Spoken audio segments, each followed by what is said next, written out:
Continuing our look at the PragerU video, Where Do Good and Evil Come From?, Professor Peter Kreeft tells us that reason cannot be the source. What about reasoning? While reasoning is a powerful tool to help us discover and understand morality, it cannot be the source of morality. Let's stop here and deal with the underlying problem. Pete keeps looking for the source of good and evil in places which make absolutely no sense. How could evolution be the source of good and evil, as previously mentioned?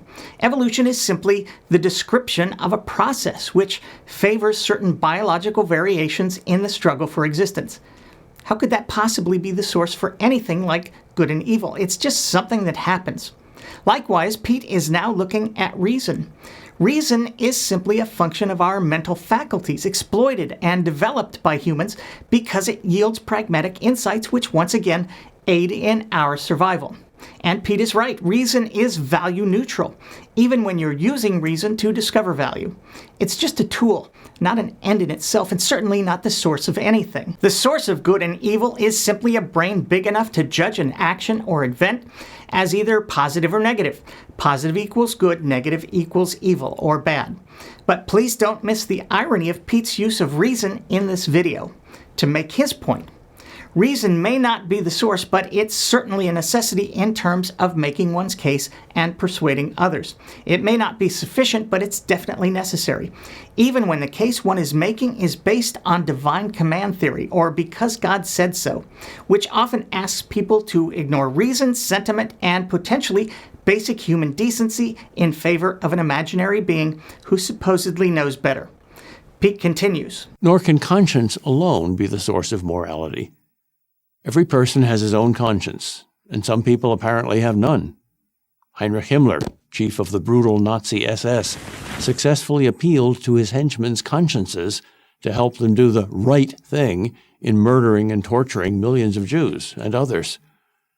How can you say your conscience is right and Himmler's is wrong if conscience alone is the source of morality? How can Pete say that his God-based morality is right when his God's morality led to exactly the same thing as Himmler's morality? Genocide. Pete talks in these abstract philosophical terms as though we don't have some actual God-based events to look at and evaluate. He's clearly hoping that the viewer knows nothing of the Bible or the actions of the tribal war god of Abraham. Or maybe Pete's the ignorant one, completely unaware that the Nazis wore belts with buckles which read, "God mit uns," or "God with us." Appealing to God never resolves questions of morality because just as anyone can dismiss the opinions of another person, one theist can dismiss the opinions of another person's God. Pete? Utilitarianism is the claim that what is morally right is determined by whatever creates the greatest happiness for the greatest number. But to return to our slavery example, if 90% of the people would get great benefit from enslaving the other 10%, would that make slavery right? The great irony of this video is that every single thing Pete says can't be the source of morality, and I agree with him on that, would or either has done a better job giving us moral principles to live by than the tribal war god of Abraham.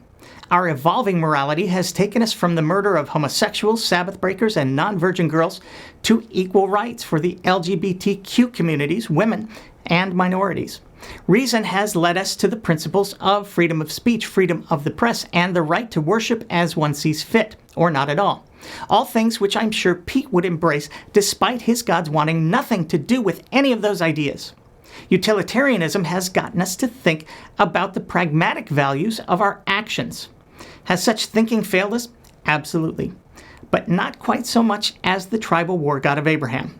And the Pete goes on. But since morality doesn't exist physically, there are no moral or immoral atoms or cells or genes, its cause has to be something that exists apart from the physical world.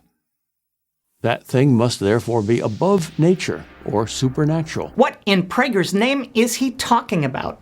Morality exists as part of human thought and observation, an entirely physical process where sentient beings judge actions and events as either positive or negative, because we are physical beings at the mercy of actions and events which cause us to experience either pleasure or suffering, good or evil. If there were no one to make such judgments, there would be no morality. To suggest that morality exists on some other unknown plane of which we have absolutely no knowledge is simply to beg the question of the question already being begged. And I know everything there is to know about begging. Take that, Pete.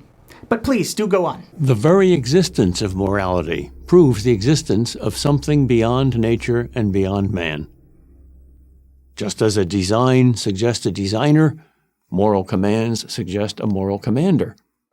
Moral laws must come from a moral lawgiver. But Pete, you've abandoned so many of your moral lawgivers' moral laws. And you've done so based on things like reason, conscience, and probably even a bit of utilitarianism. Pete doesn't want non-virgin girls and homosexuals put to death. He doesn't want everyone forced to worship the same spirit. I'd bet you he mixes wool and linen at least 3 to 4 times a week. And is there any chance he'd actually advocate genocide? Geez, I hope not. Pete? So the consequence of this argument is that whenever you appeal to morality, you are appealing to God, whether you know it or not. You're talking about something religious, even if you think you're an atheist. Really, Pete? You're going to end this with a version of the no true Scotsman fallacy? There are no true atheists because we all speak of morality? Kind of pathetic. And as if that weren't enough, I just have to ask, which God, Pete? To which God are we appealing when we speak of morality? The tribal war god of Abraham, Jesus, Mormonism's Elohim, or Allah?